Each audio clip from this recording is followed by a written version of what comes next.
നമസ്കാരം, press line ന്യൂസിലേക്ക് സ്വാഗതം.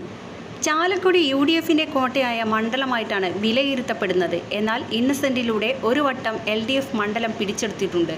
ഇത്തവണ UDFിന് വേണ്ടി സിറ്റിംഗ് MP ബെന്നി ബെഹനാനും LDFിന് വേണ്ടി മുൻ വിദ്യാഭ്യാസ മന്ത്രി CM രവീന്ദ്രനാഥും ചാലക്കുടിയിൽ മത്സരിക്കുന്നു.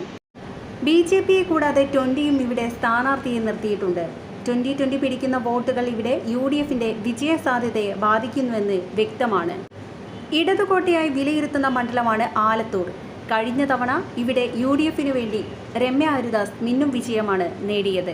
ഏതു വിധേനയും തങ്ങളുടെ കോട്ട തിരിച്ചു പിടിക്കാൻ ഇടതുമുന്നണി മന്ത്രി K രാധാകൃഷ്ണനെയാണ് കളത്തിൽ ഇറക്കിയിരിക്കുന്നത്. അതേസമയം CPM ശക്തി കേന്ദ്രമാണ് പാലക്കാട്. എന്നാൽ കഴിഞ്ഞ തവണ ഇവിടെ UDF സ്ഥാനാർത്ഥി VK ശ്രീകണ്ഠൻ അട്ടിമറി വിജയം കൈവരിച്ചിരുന്നു. ഇത്തവണ മണ്ഡലം തിരിച്ചുപിടിക്കാൻ മുതിർന്ന നേതാവ് A വിജയരാഘവനെയാണ് CPM രംഗത്തിറക്കിയിരിക്കുന്നത്. BJPയും മണ്ഡലത്തിൽ നിർണായക ശക്തിയാണ്. ഇടുക്കി UDF 100% വിജയപ്രതീക്ഷ നിലനിർത്തുന്ന മണ്ഡലമാണ്.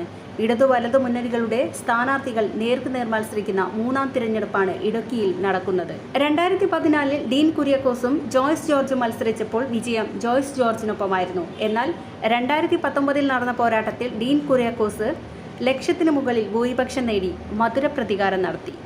അതേ സ്ഥാനാർത്ഥികൾ അതേ മുന്നണികളെ പ്രതിനിധീകരിച്ച് 2024 മത്സരിക്കുമ്പോൾ വൻ ഭൂരിപക്ഷം നേടി ഡീൻ കുര്യാക്കോസ് വിജയം ആവർത്തിക്കുമെന്നാണ് ഫലം വ്യക്തമാക്കുന്നത്.